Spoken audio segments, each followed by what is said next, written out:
bonsoir à toutes et à tous. Soir d'info reçoit Thierno Bokar Kane, porte-parole de la famille Almami Abdul Khadr Kane. Il est aussi enseignant vacataire à l'université Iba Der Thiam de Thiès. Thierno Bokar Kane, bonsoir. Bonsoir Monsieur Nour. Vous avez connu Georges Déthié Diop, vous aviez l'habitude de l'écouter? Mais bien sûr, j'avais l'habitude de l'écouter chaque matin, RFM matin avec Babacar Fall, des journalistes, de grands journalistes vraiment, d'éminents journalistes qui faisaient leur travail correctement, avec beaucoup de professionnalisme, et j'ai beaucoup aimé. Et à cette occasion d'ailleurs, nous présentons nos condoléances les plus attristées pour vraiment cette perte immense, parce que quand même, quoi qu'on veuille dire, bien n'étant pas de la même confession, nous, en tout cas moi, je lui souhaite vraiment le paradis éternel. Amen. Amen. Amen. Merci infiniment. Au XVIIe siècle, alors que l'Europe dominée par l'avènement des monarchies absolues et de multiples guerres, à l'image de la France impériale, le Fouta Toro entame la révolution appelée Révolution Torodo, qui a fini par fonder un nouvel État, l'Almamia, reposant sur des principes démocratiques et islamiques. C'est dans cet ordre d'idées que vous avez décidé d'organiser la célébration du 250e anniversaire de l'élection de l'Almami Abdul. Effectivement, M. Nour, je suis là d'abord pour représenter notre calife, le calife de la famille de Almami Abdul Khadr, El Hadj Souleymane Kane, qui réside à Diourbel. Et étant le porte-parole, c'est un réel plaisir de venir ici vous expliquer un peu ce qui s'est déroulé depuis que nous avons voulu fêter de 1776, période à laquelle a commencé la révolution, jusqu'en 2026, ce qui fait 250 ans.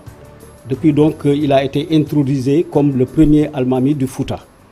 Alors, à cet effet, donc, nous avons voulu initier vraiment des séries de manifestations pour réhabiliter cet homme de valeur qui, pendant la période où les gens étaient en balbutiement dans la démocratie en Europe aussi bien qu'en Amérique, en 1776, si vous faites le calcul, vous verrez que la démocratie a existé bel et bien au Sénégal, et plus particulièrement dans le Fouta Toro. Une partie donc qui est au nord du Sénégal et qui regroupait des populations, n'est-ce pas, qui n'avaient pas peut-être le même entendement par rapport à la gouvernance. Et avant eux, il y avait d'abord le régime des Dénianké, dirigé par Koli Tengela et sa famille. Et à cette époque-là, la succession ne se faisait pas d'une manière démocratique. À chaque fois que le souverain quittait, c'est soit un des membres de sa famille qui le remplace ou son propre fils. Alors, dans la mesure où les habitants étaient plus ou moins terrorisés, par non seulement les Maures, parce que le Fouta forme une frontière avec la Mauritanie, et il y avait une invasion maure fréquente, en collaboration avec les dirigeants de l'époque, c'est-à-dire la famille de Koli Tengela et autres. Et de ce fait, les gens venaient et c'était vraiment une période extrêmement difficile pour ceux qui avaient foi en l'islam et à la religion musulmane. Une partie d'entre eux est sorti pour aller vraiment non seulement fuir cette tyrannie, mais aussi aller se préparer pour voir dans quelle mesure ils pourront renverser cette situation-là. Et surtout sous l'instigation du marabout Thierno Souleymane Baal, qui a joué un rôle éminent avant cette révolution.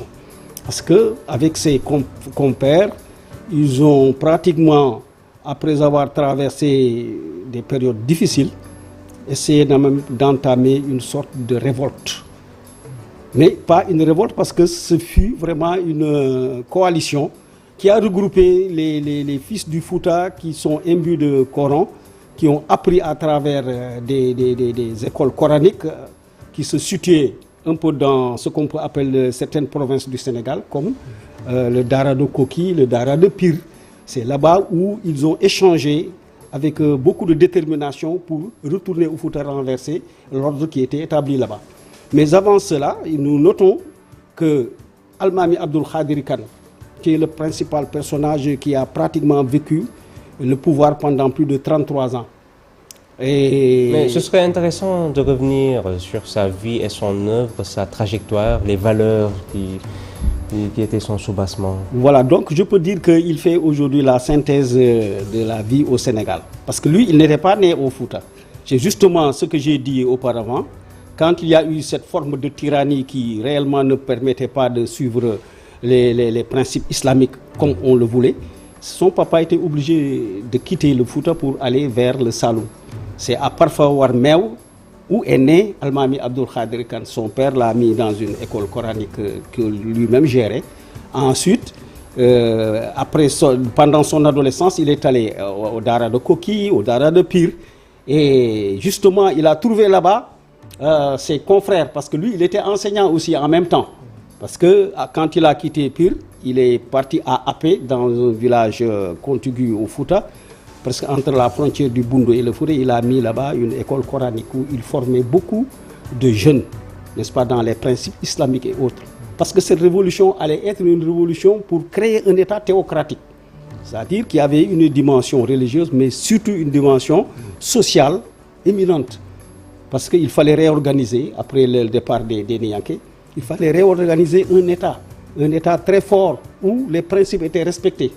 Parce que, du point de vue du droit, c'était la charia qui était appliquée.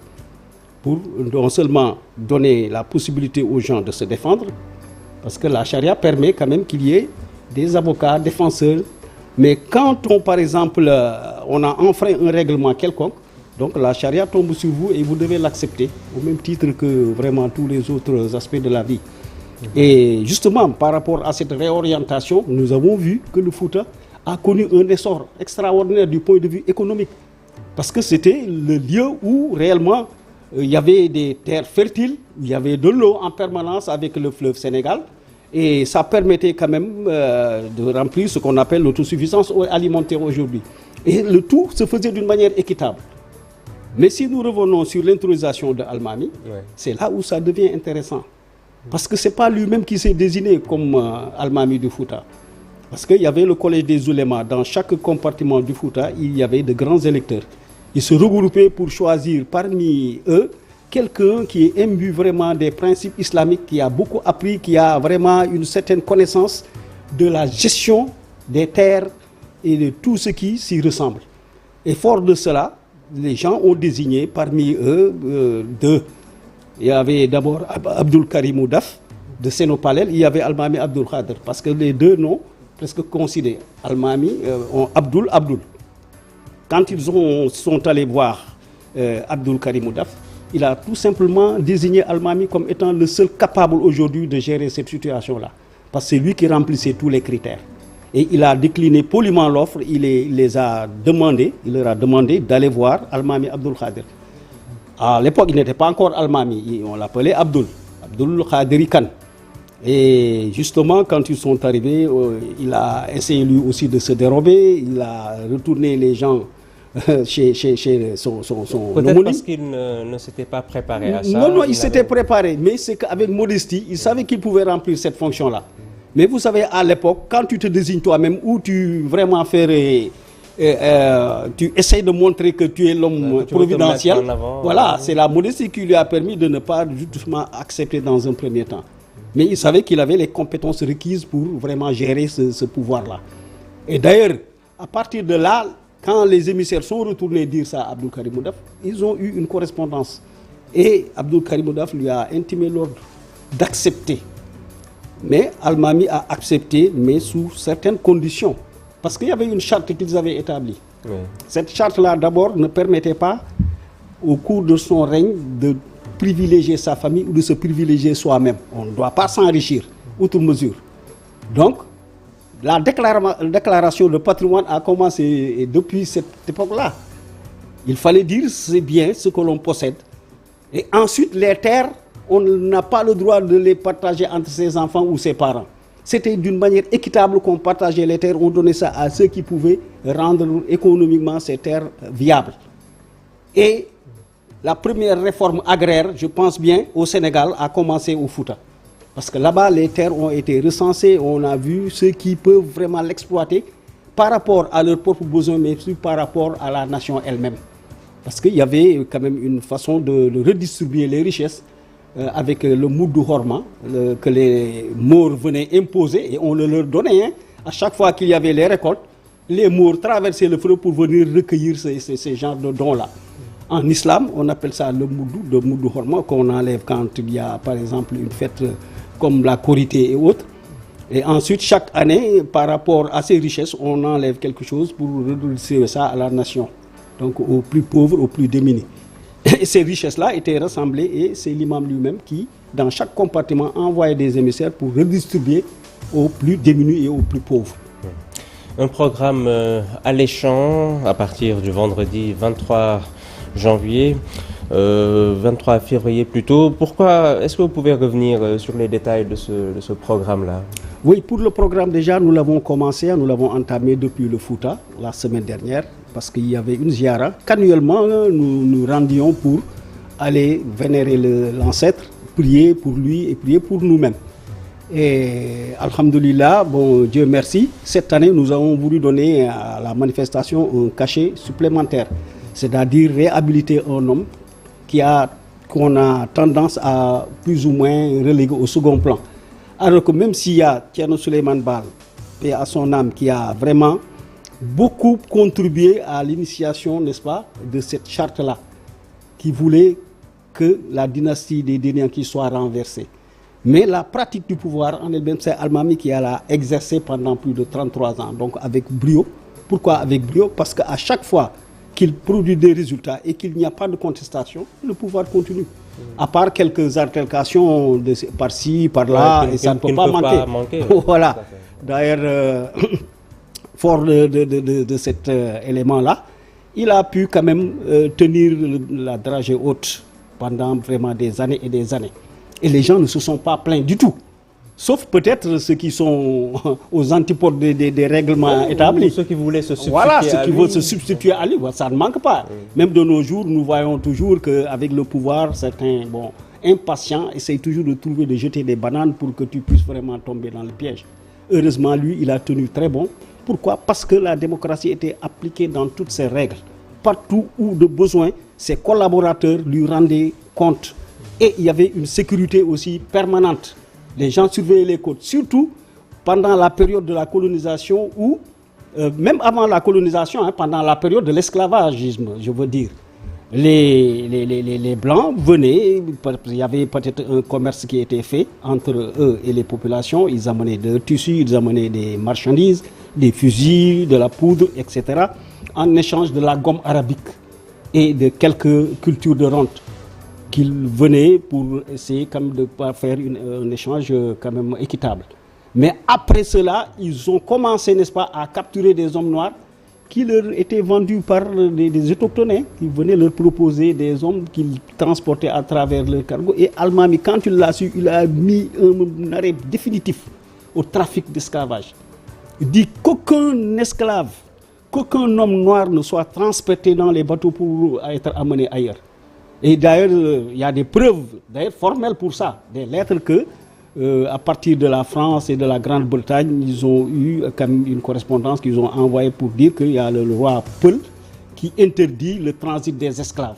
Donc, l'abolition de l'esclavage, je crois qu'a commencé avec Almami Abdul Khadir Khan. Et les Européens se sont beaucoup étonnés pour dire comment ils peuvent avoir vraiment cette sensation de vouloir peut-être montrer que c'est injuste. Et justement, à ce niveau, il a pu quand même donner des leçons de sagesse et des leçons de courage. Parce que malgré la puissance des Blancs de l'époque, parce qu'ils avaient le canon, ils avaient les fusils, mais malgré cela, quand même, il y a eu une sorte de résistance par rapport à ce commerce très honteux qu'il a eu vraiment à freiner net. Vous avez aussi prévu des festivités au musée des civilisations noires avec des panels, des échanges? Bien sûr, parce que déjà, la première étape quand même est derrière nous, parce que nous avons été au Fouta, nous sommes revenus, nous avons prié, nous avons été à la mosquée construite par Almami, l'une des premières mosquées qui date de plus de 200 ans et qui est toujours restée intacte. D'ailleurs, cette mosquée a été consacré patrimoine mondial de l'UNESCO. De même que le mausolée. C'est à Kobilo? C'est à Kobilo. Oui. C'est à Kobilo même où se dresse cette mosquée-là. Mais avant cette mosquée, il y avait d'abord la mosquée de Sénopalel où habitait son confrère, son ami, Abdul Karim Oudaf de Sénopalel. C'est une mosquée, donc c'est la première mosquée. Et il en a construit dans chaque partie du Fouta. Il y en avait plus de 30, semble-t-il. Mais la mosquée est restée intacte jusqu'au moment où je te parle. Donc on a tenté de la réhabiliter, surtout le professeur Ibader Thiam, paix à son âme. Il venait souvent faire ses dévotions, visiter, et il a participé vraiment au renforcement de cet édifice-là. La diaspora également. Même la diaspora, les gens viennent visiter. Les gens viennent visiter, et surtout aussi à Gouriki, un autre village distant de plus de 100 km. C'est là-bas où il a été enterré. Et là aussi, c'est une autre histoire, parce que c'est à la suite d'une trahison. Et justement, les gens l'ont accusé de sénilité, qu'il a trop duré dans le pouvoir, il faut qu'il cède, etc. etc. Hein? Comme on a ses partisans, bon, on essaie toujours de résister. Mais ce n'est pas une confrontation directe. Ils l'ont pris par surprise. 33 ans quand même, c'est... Oui, mais tant que la charte était respectée dans des conditions acceptables, il n'y avait que les diagordés, c'est-à-dire ces sortes d'assemblées de sages qui peuvent venir notifier sa destitution pour essayer de le remplacer. Mais de cela n'a pas existé. Ils l'ont pris par surprise et ils l'ont tué. Et ça n'a pas été facile du tout, et ils ont pris la fuite, ils l'ont abandonné au bras du fleuve. À quel âge? À l'âge de 81 ans. À l'âge de 81 ans. Donc vous voyez un peu là où nous voulons en venir. C'est-à-dire que son action soit une action qui puisse vraiment servir aux nouveaux gouvernants. Parce que tout ce que l'on dit aujourd'hui par rapport à la bonne gouvernance, ça a été réalisé par Vous avez Allemagne. prévu d'inviter les autorités, les ministres, les députés, la société civile, la population de façon globale. Comment est-ce que vous comptez organiser tout ça? En combien de jours? Mais absolument, parce que tout à fait au départ, nous avons créé ce qu'on appelle une commission chargée de préparer le colloque dirigé par le professeur Ibrahim Abba, professeur à l'université de Thiès. Ensuite, il y a eu M. Amadi Ba, qui a été à la Cour pénale internationale, qui est un des petits-fils aussi de l'Almami, qui aujourd'hui est empêché, il est un peu en voyage. Et les autres membres, dont moi-même, tout ça, on a travaillé avec mon fils qui est aussi professeur, qui est le secrétaire chargé de rédiger les textes et autres. Il y a Amadi Abbas Khan, qui est aussi un fonctionnaire. Et des ministres nous ont rejoints, comme le ministre Yaya Abdoul Khan, qui est de la famille. Il y a le ministre Koumando Fen Diouf. Bien que le nom Diouf sonne sérère, mais du côté de sa maman quand même, il fait partie intégrante de la famille. Et tous donc ont contribué à confectionner des TDR, n'est-ce pas? Alors des termes de référence qui englobent pratiquement ce que nous voulons vraiment, que cet homme soit réhabilité. Et nous avons été reçus par le ministre de la Culture, de l'artisanat et du tourisme, qui a accepté même de parrainer cet événement. Et nous voudrions que le président de la République, son Excellence Bassirou Diomaye Faye, soit au courant et qu'il puisse aussi venir apporter son concours par rapport à l'organisation de ce colloque qui doit se tenir les 25 et 26 avril au Musée des civilisations noires. La salle déjà a été presque prise, mais avant cela, il y aura une conférence de presse qui sera organisée le mardi 17 au Musée des civilisations noires, où vraiment tous les journalistes nationaux et internationaux sont conviés pour venir puiser et savoir ce que représentait la dimension de cet homme-là. Il y a un film qui est prévu ou pas?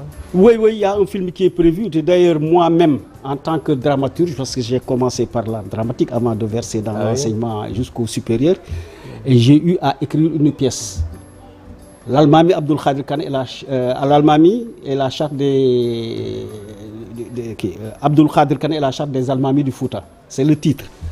Donc ce livre a été écrit il y a de cela 8 ans. Et je cherche toujours au moins non seulement de réaliser un film, mais de le faire jouer dans un grand théâtre. Parce qu'aujourd'hui, c'est la matière que j'enseigne au niveau de l'université Iba Der Thiam. La dramaturgie? Depuis 2020, je suis là-bas. J'ai fait de la dramaturgie dans la filière lettres, arts et civilisation. Donc il y a les jeunes étudiants qui seraient vraiment très content. Mais pourquoi ne pas le faire jouer cette pièce-là si vous avez le financement qu'il faut Voilà, c'est justement le nœud du problème, c'est le financement, c'est ce que nous sommes en train de rechercher. J'avais un collaborateur qui voulait faire la réalisation. Alors c'est Feu Ngaïdoba, qui était un grand réalisateur. Nous avons eu une séance de travail dans un hôtel de la place. Nous avons concocté un plan et lui-même voulait associer son fils qui est cinéaste. Malheureusement, Dieu en a décidé autrement, il est décédé un mois après. Depuis lors, moi aussi, je n'ai pas eu le temps vraiment de trouver d'autres moyens de réaliser le scénario. Le FOPICA, peut-être bon, de toute façon, nous sommes là, nous attendons des partenaires pour pouvoir vraiment non seulement monter la pièce, parce qu'il y aura quand même quelques scènes qui seront démontrées à travers les étudiants que je forme. Et aussi, par rapport à la réalisation de ce film, nous attendons toujours les moyens disponibles pour pouvoir vraiment nous impliquer directement dans... Vous avez estimé le budget à combien? Bon, peut-être, j'ai pas fait le calcul pour le moment, mais je sais que ce ne sera pas une petite affaire. Mais nous ne désespérons pas et nous attendons toujours les moyens de pouvoir réaliser ce grand film de Almami Abdulkader Kane. Ça ira. Sur le plan individuel, le Sénégalais, au-delà du Fouta Toro, doit s'approprier son histoire, reconstruire l'histoire présentée du point de vue du colonisateur parfois, toujours, se libérer des stéréotypes. Pensez-vous que globalement le Sénégal est sur la bonne voie? Moi je pense qu'il faudra beaucoup de rectificatifs, parce que c'est vrai, nous avons traversé pratiquement le siècle. Parce que, étant né en 1952, période de la colonisation, je suis né à Diourbel, j'ai grandi à Diourbel. Il y a une histoire pour cela. Pourquoi mon père a quitté le Fouta pour venir à Diourbel? On doit l'expliquer. Parce qu'à l'époque, comme Almami, soit ses fils et ses arrière-petits-fils n'ont pas pu hériter de richesses pour pouvoir s'implanter au Fouta, ils étaient obligés d'aller chercher de quoi vivre. Et d'ailleurs, par extraordinaire et par hasard, il a atterri à Diourbel, où pendant une période où le marabout Cheikh Ahmadou Bamba Mbacké était vivant, c'est à cette période qu'il est venu à Diourbel vers les années 1915-1920. Le marabout, je crois, s'est éteint vers 1927. Ce qui signifie qu'il était déjà présent à Diourbel et qu'il a pu décrocher un boulot au niveau des chemins de fer de l'époque, c'est-à-dire la régie des chemins de fer du Sénégal. Et nous sommes nés dans des logements de la gare, nous sommes des enfants de gare, nous sommes nés là-bas, nous avons grandi là-bas, nous avons fait nos humanités au niveau de Diourbel. Et pour la petite histoire, en 1962, quand il y a eu le premier clash dans le gouvernement de Feu Léopold Sédar Senghor et Feu Mamadou Dia, ça nous a trouvés au CE1. Et justement, le maître qui nous avait eu à l'époque, aujourd'hui c'est le Magoum Pastef, c'est M. Allakan, qui m'a fait les bancs au CI et au CE1. Honorable député, M. Allakan, n'est-ce pas? Que je respecte beaucoup et vraiment je lui rends hommage et pour avoir fait de moi peut-être aujourd'hui ce que je suis. Parce que au CI, c'est lui qui m'avait formé. Et il m'a repris au CE2, juste il y avait le clash. Et comme c'est quelqu'un qui était un homme de refus, justement il a eu ces déboires-là et il a quitté l'enseignement, on l'a viré pour autre chose. Aujourd'hui, avec résistance, avec beaucoup d'abnégation, il est là où il est aujourd'hui. Et il peut construire un exemple. Mais n'empêche, on peut toujours tirer des leçons pour rectifier. Parce que quand on est avec des jeunes qui n'ont pas cette expérience-là, moi je crois qu'il faudrait quand même que la vérité soit d'abord la première chose à inculquer. Tout ce que l'on fait, la vérité au début, à la fin de tout processus. Sans la vérité, sans la détermination et un engagement par rapport à la compétence qu'on a, il n'est jamais trop tard pour apprendre. Il n'est jamais trop tard aussi pour suivre les enseignements des anciens. Parce qu'eux, ils ont vécu des périodes peut-être qui sont différentes, mais du point de vue de la forme, toujours, ça reste vraiment un gain. Et il faut les écouter. Oui. Pour finir, la crise universitaire, vous êtes un acteur universitaire. Est-ce que vous avez un début de solution à proposer pour que jamais le Sénégal ne revive ce qu'on a vécu ces derniers jours? D'abord, éviter la violence, d'où qu'elle vienne. Parce qu'à un moment donné, cette violence a aussi été cultivée. Parce que tant qu'on est dans un camp et on y trouve son intérêt, quoi que fassent les enfants ou les élèves ou les étudiants, on est toujours consentant. Sans pour autant calculer que demain, la pierre peut retourner. C'est ce que j'ai posté aujourd'hui dans ma page Facebook en disant, en puisant dans la tragédie du roi Christophe, où Christophe disait à Pétion, qui a été envoyé par le Sénat de l'époque, des colonisateurs, si vous apprenez à un macaque à jeter des pierres, il arrivera un moment à l'élève d'en ramasser une et de vous casser la tête. Dites-le au Sénat, il comprendra. Donc ça, c'est pour dire que si vous apprenez ou vous incitez les étudiants, les élèves, les enfants, nos enfants, à la violence, pour votre propre intérêt, il arrivera un moment où cette violence se retournera contre vous. C'est ce qu'il faut éviter. Et justement, ces élèves-là, ce ne sont plus des enfants. Quand on a plus de 21 ans déjà, on ne peut pas venir t'influencer ou te faire croire au Père Noël. Si tu l'acceptes, c'est de ta propre volonté. Mais on ne peut pas manipuler ces gosses-là. Ça, c'est moi qui vous le dis. Quand ils ont besoin de quelque chose, quand ils ont vraiment une sensation qu'ils doivent faire ceci ou cela, personne ne peut les empêcher de le faire. Aujourd'hui, il est question tout simplement de les regrouper autour d'une table, de discuter avec eux. Leur dû leur doit être rendu. Ils ont des bourses. On leur paye les bourses. Il faut faire comme les autres, les devanciers. Parce qu'au moins, s'ils avaient eu quand même pris des engagements et ils tentaient de les respecter malgré quelques couacs. Et à chaque fois, les enfants, quand ça tarde un peu, ils sortent. Donc ça n'a pas changé, ça n'a pas varié. Maintenant, si vous vont vraiment imposer la force, ça ne marche pas. Hein, au point même de dissoudre les amicales qui existent au niveau de l'université pour les appeler encore à revenir dans les amphis. En tout cas, moi, je suis très pessimiste de ce point de vue-là. Moi, ce que je pense être la vérité, c'est de les appeler à une négociation, à une concertation, en évitant non seulement de dissoudre les amicales, parce que c'est à travers les amicales qu'ils peuvent eux-mêmes échanger avec leurs camarades et les amener à adhérer dans une position ou une autre. Mais si tu dissous ces trucs, chacun va individuellement. Oui, ça ressemble à du déjà vu en fait. À chaque fois qu'il y a ce genre de crise, en général, les premières décisions des autorités universitaires, c'est de dissoudre les amicales. Ah, moi, je trouve que, en tout cas, ils l'ont essayé plusieurs fois et ça ne marche pas. Donc, il faut changer de tactique. Il faut changer. Et les appeler à un dialogue franc. Parce que tout le monde sait aujourd'hui que l'espoir est grand. Ils ont fait nourrir un grand espoir pour tout le monde. Et les gens y croient. Et chacun pense au pétrole et au gaz pour dire que ça m'a wall nañu. Et à ce niveau-là, est-ce qu'ils ont tort aussi de réclamer leur dû? Ça a été voté. Les bourses, on devait les payer.